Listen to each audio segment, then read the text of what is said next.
No fancy music. Didn't think it was necessarily appropriate. This is how had I'm not going to say thought to do it, but uh, I was kind of torn this morning about finishing the show with something about 9/11. So what I've ultimately decided to do is just let it be its own thing. And I apologize ahead of time if you've heard the story before, but I wanted to share what I think of every single day with some other things that are attached to it. First and foremost,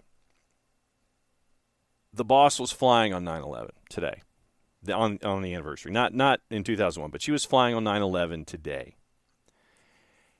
And I'm not going to lie, I was, naturally concerned. And I think that's kind of how we are now. And you just hope that that person that you love or care for gets home in one piece. And the boss did. She got home about 6 o'clock this morning. For those of you that listen to the show on a regular basis, she was following her college football team, and they played out on the West Coast. And so she flew back overnight Sunday and was flying during 9/11. And by her own admission, she thought it was kind of weird to be flying on 9/11, being in the air. But she made it home, and I'm grateful for that. I'm grateful for that every single time that she hops up in the air. On that day back in 2001, I was working in local TV. And traditionally, it's the day that the Falcons would have their media availabilities. You shoot a little practice, get your interviews, do your thing. And so what I would do is I would call a friend of mine in the newsroom, and I would, she's in the morning meeting, I'd kind of get my intel from her. And it's just like, okay, am I getting a camera? Am I not getting a camera? Do I need to do whatever I need to do? Do I need to come in? Do I need to come into work? What have you? I called, and she said, "You're not getting a camera today." She says, plane's flown into the World Trade Center tower, and it's on fire. And then while we were on the phone, the second plane hit the second tower. And at that moment, I said, "I'm getting dressed. I'm coming in." And so I was there from maybe 10:30, 11 o'clock in the morning for a good 12, 14 hours at least. And you're watching everything unfold from a network perspective, and it's absolutely horrifying.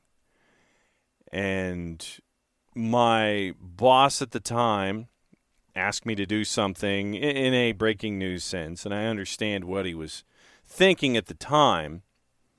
But having me do it in retrospect kind of just raise your eyebrows. It was just something he wanted me to keep an eye on something. And so 22 years later, I still kind of raise my eyebrow about it now, but that's just in hindsight.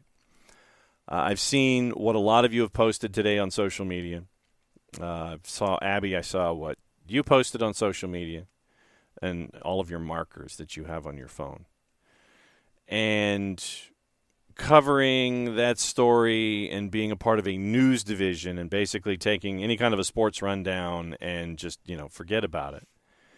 And the first story that I covered after the fact while friends of mine are traveling up to Ground Zero and covering those stories. First story I did was that following weekend. And it was one of the few football games that was going on at the time. And it was down in Valdosta. Valdosta actually decided that they were going to play their football game that weekend at home. And it was a home game, and so I turned it into a feature. And, one of the few sports activities going on the planet. And so it turned into a pretty decent feature. And then as things continued and the world slowly got back to normal, we remember all of the things that were going on in New York City at the time. And I made a point when the National Football League came back on its schedule, the first New York State home game was in Buffalo. And so I flew up to Buffalo and did a story on the Bills and the Steelers through a Georgia prism. And that was how, you continue to tell the story in whatever small featurey perspective that you could at the time. Ever since, you learn that friends had friends that were working for Cantor Fitzgerald, and they were lost to us in the towers. And you would think back at all of the first responders, you think about what their families are going through, what the families of those who were lost to us in the Twin Towers and in the hijacked aircraft, all of these families, what they continue to go through to this day, every single day that we go forward as a nation. And one of the things that I also do as a part of my remembrance, never forgetting, however you want to phrase it, is on YouTube there are folks who have taken the news coverage from that day, from 8:56 or what have you, and forward, and I'll watch it.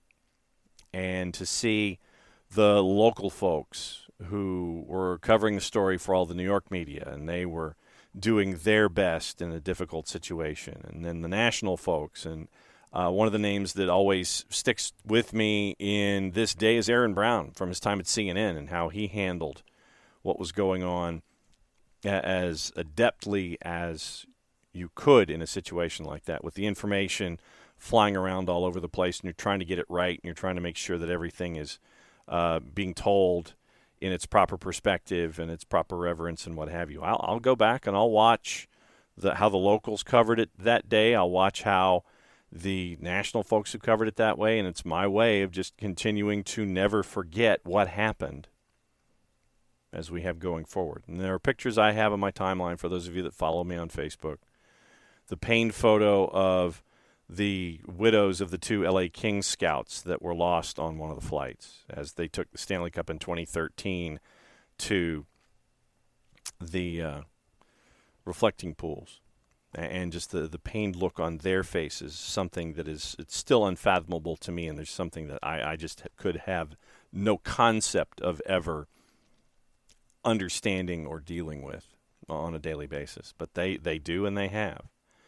And I'll admit, the boss and I watched programming today, the documentaries that are out there, some stuff that we knew, some stuff that we didn't know.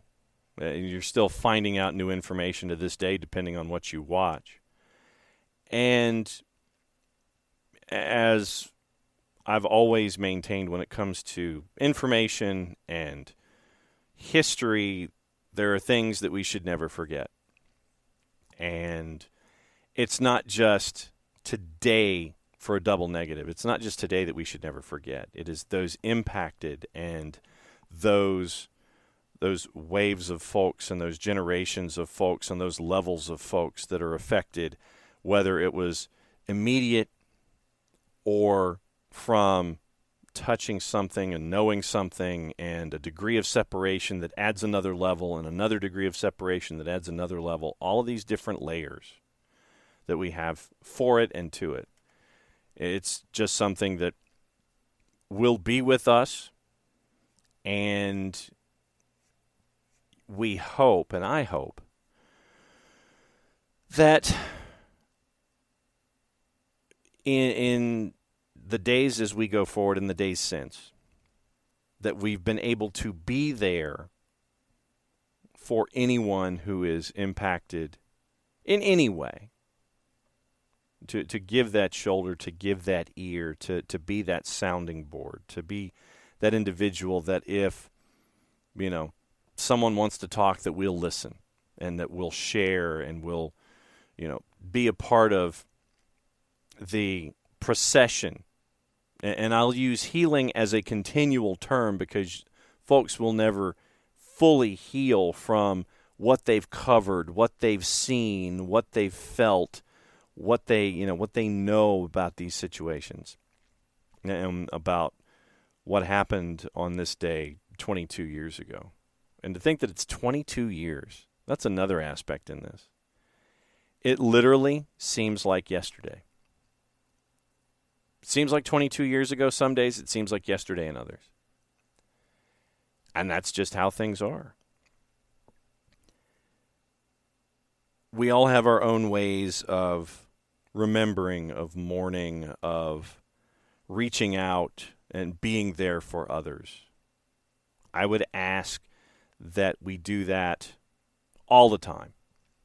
Not just today, not tomorrow, but all the time. Be that ear, be that voice, be that shoulder, be that part of that person's life, because you never know when reaching out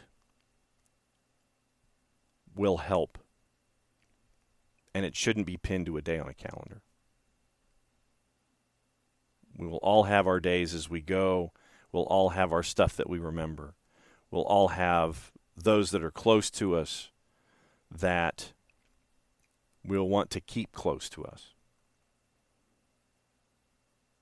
And sadly, this day in American history reminds us about where we are as a nation, who we are as a nation, who we are as people, who we should be as people, and what we should do going forward. So that's your coda from the show for this morning. And thanks to everybody who listens, who downloads, and is a part of the community that we are. So let's stay that community. 9/11, lest we forget. And we'll always remember where we were, where we are, what we're doing, as we all try to go forward. No fancy music in, no fancy music out. But that's just me. And looking forward to catching up with you the next time we see each other or hear each other. Play it safe, everybody. Be safe and be there for one another.